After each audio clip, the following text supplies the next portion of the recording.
Good morning, Ann Milano here from House America Real Estate, and I have an amazing topic to talk to you about today. What is it going to be?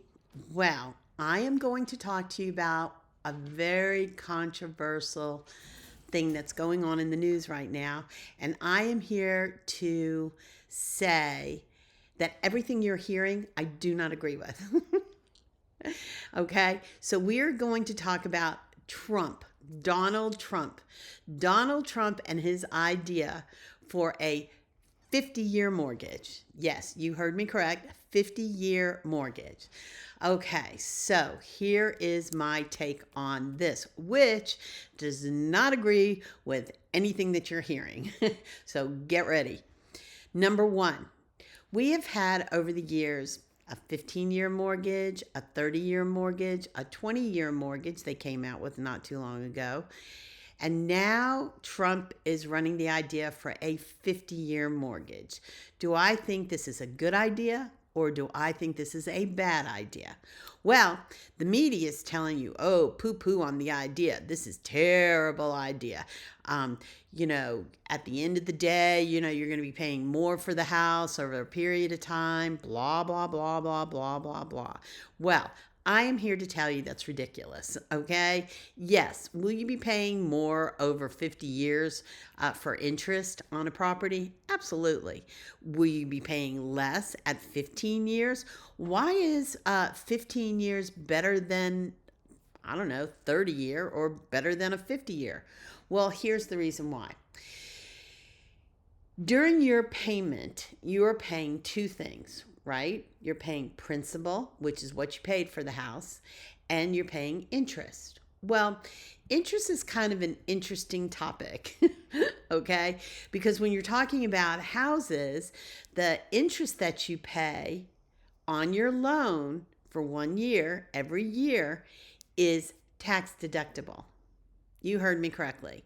It offsets your income tax that you pay to the federal government because you get to deduct that interest that you've paid over the course of a year on a house. No brainer. If the interest rate is higher, you pay more interest, thus lowering your exposure for income tax. Pretty simple. So on a 30-year, you pay, $10,000 in interest. On a 50-year, you might pay, $12,000, $15,000 in interest. I don't know. I'd have to do the calculations, but let's just throw numbers out there, okay? They're not going to be correct, but who cares? So on a 30-year, if you make $100,000, the interest you pay is $10,000. Well, hey, guess what? You get to lower your income that you pay taxes on from $100,000 to $90,000. Simple. If you have a 50-year mortgage, you get to lower your income from $100,000 to, let's say, $85,000. Where's the problem there? You're paying a lower amount of taxes to the federal government because of the deduction that you get on interest when you're paying on a house. Simple. Very simple.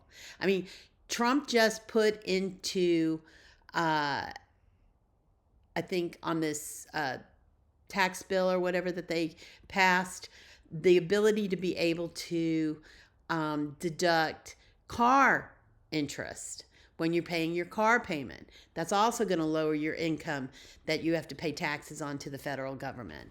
Where is that a problem? Everybody was excited about that. That's a great thing. Same thing with a house. When you buy a house, the interest that you pay over the course of a year. If interest rates are higher, guess what? The amount of interest that you pay is higher. Well, the amount of tax deduction that you can take is higher. It's all simple math. When interest rates are lower, it's a smaller deduction.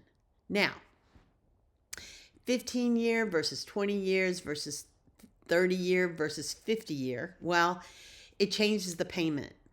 Your debt to income ratio, which is how much money you pay or make in comparison to how much money you spend. All right? Debt to income ratio. To get into a house, you have to have a certain debt to income ratio. But depending upon the type of loan that you want to get, whether it's a VA loan, an FHA loan, or a conventional loan, determines what your debt to income ratio is on a house. No big deal. It's just all math that the mortgage brokers do, okay, to get you into a house. So if your debt to income ratio on a 30-year mortgage puts you over, let's say, the conventional debt to income ratio of 36%, go to the 50-year mortgage and see if it brings you down to be able to afford a conventional loan. Simple. If your debt to income ratio is too high on a conventional loan, most times you just go to an FHA loan because the debt to income ratio on that one is higher. Bottom line, what difference does it make? Whatever loan you get, okay, is good for you because it's based on the payment that you want to make. I mean, that's how I figure it out for my clients. I don't know how other people figure it out, but that's how I've always figured it out. I ask people, what do you want your payment to be, and how much of a down payment are you going to put down? You tell me those two things, and I can give you the price point of what house we should be looking for. It's very simple. Very simple. Now, all of the financial gurus that are out there, if you turn on CNBC or Fox Business or any of these business channels, they're all telling you no. It's a bad idea. Now, I don't know if they're telling you no, it's a bad idea because it's Trump's idea, or no, it's a bad idea for what purpose. Nobody, I repeat, nobody stays in their mortgage for 30 years. Nobody. Interest rates are always changing. So if you get into a house and your interest rate is higher, you want to bring it down. If the interest rate goes down, guess what? The payment goes down. If the payment goes down, guess what? You can refinance from the 50-year into the 30-year. Or if you want to even do even more, you go from the 30-year to the 15-year. That's what a lot of people do. They like for their payment to stay the same, but their rate, because it's lower, lowers the payment. Guys, the biggest problem with people that are out there listening to all this garbage, okay, is that they don't understand math. And I am really surprised at the experts for not getting behind this idea 100%. I just listened to a realtor this morning on one of the news channels talking about supply and demand, and that's the reason why, housing prices are up. Well, supply and demand has always been an issue. Always. If you're in an area that's a high urban area that doesn't have any more land for sale, that only has houses, you have to wait for somebody to sell their house before you can buy one. Thus, supply and demand. If the supply is lower and the demand is higher, guess what? Prices go up. Sheer economics. Very simple. Okay, if you're in a rural area where there's lots of land and developers are out there and developing and people are out there selling, typically it takes longer for a resale house to sell than it does for a new house to sell. Right now, hey, guess what? New housing is at a percentage rate lower to sell than resales, believe it or not. Kind of interesting that the builders have gotten behind correcting the pricing, but regular homeowners haven't done it yet. Well, regular homeowners, all I'm here to say to you is it'd probably be a really good idea if you paid close attention to your market and what is selling and what is not selling and how fast certain price points are selling. So I can find you a great deal on a great house in just about any area in Atlanta, depending upon what you want to pay for it. No problem. Absolutely no problem. Now, why is buying a house always been called the American dream?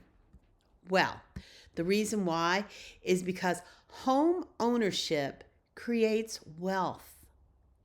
It creates wealth. It creates a person to go from zero, from renting, to home ownership of, let's say, a $400,000 house, to hero. From zero to hero in the stroke of a pen. Your signature on the dotted line for a mortgage will take you from zero to hero in that signature. So you go from assets of zero to assets of $400,000, $500,000. Whatever the cost of the house is that you purchase, it goes into your pocket and it goes into your bottom line. And now you went from renting and making somebody else wealthy to every month with that principal payment of that mortgage, you're putting money into a piggy bank. And when you're ready to sell, you get to take that money out of the piggy bank and either put it towards your next purchase or just put it into your bank account. Now, when you sell after 2 years, which is very cool, guess what? The money that you make on the house as the house goes up in value goes in your pocket. You heard me right. It goes in your pocket. Now watch this. You buy a house for $300,000. You stay in it for 5 years. You're able to resell it. Let's just say $400,000 just to make numbers easy, okay? It's $100,000. As a single individual, if you make up to $250,000 on the sale of your house, so in other words, it goes from $300,000 to $550,000, $250,000. That $250,000 goes in your pocket tax-free. No capital gains on it at all. No taxes on it. The federal government allows you to take that money that your house has escalated by and put it into your pocket. If you're an investor, there's depreciation value to properties, which is very cool when you go to sell. So therefore offsetting your capital gains. And the most recent tax laws, check with your accountant because from my understanding, they're amazing for investors that are purchasing houses. But today we're not talking about investors. Today we're talking about regular homeowners. Now, why did housing prices go up? Well, I just listened to a realtor this morning that I wanted to slap her. She's over here going, the reason that they went up is because of supply and demand and blah, blah, blah. Well, yeah, supply and demand definitely had, a play in it. However, hedge funds 5 years ago came into the market and started buying up real estate, okay? They just dumped cash after cash after cash into the purchases of properties with no appraisals. Therefore, increasing the value of property ridiculous amounts because they were outbidding the poor little single family homeowner that was trying to get into a property. That's not happening anymore. The hedge funds are out more or less, but you still have investors every single day calling you up, giving you ridiculous offers on properties. There's a latest scam that's out there, in my opinion, is one that suggests that they're going to give you the purchase price of your house, $400,000, let's say, okay, at the end of 7 years, okay. During that 7 years, they're going to, you're going to be the holder of the note for them. And they're offering a 3% interest rate. Seriously, interest rates right now are at 6.25. They're not at 3%. So they're going to take a 3% interest to give to you. You can make more money putting it in a CD than you can doing something stupid like that. Okay? I mean, there are so many gimmicks out there and so many people that are trying to rip off homeowners right now. It's It's mind-boggling in my opinion. You need to get a really good realtor, and you need to get them on your side. And when you get these ridiculous offers from these people, call up your realtor and find out if it makes any sense. Okay? Because 9 times out of 10, I have to sit there and scratch my head. And once again, the reason that people get so confused is because it's math, and math is not for everybody. That's all I have to say about it. So, what am I going to say about Trump's 50-year mortgage? Thumbs up or thumbs down? Well, this girl, this realtor, this Greater Atlanta realtor is telling you thumbs up. I don't care what the financial people are saying right now. It makes no sense. They obviously are only thinking it's about the bottom line at the end of a 50-year stretch on a payment, as opposed to what actual day-to-day homeowners actually do. Number one, they only stay in their house from 5 to 7 years, max 7 years. Okay. How many people do you know that get transferred from Atlanta to, I don't know, Texas, or to New York, or to wherever, or from New York to wherever, or from wherever to wherever, from point A to point B, that keep their 50-year mortgage, or their 30-year mortgage, or even their 15-year mortgage? Okay. They're going to get out of that mortgage. I mean, talk to a mortgage person, find out how many, refinancing is a living for mortgage brokers because they refinance people all day long. People, think before you listen to what these people are telling you. Like, if it doesn't make sense, then clearly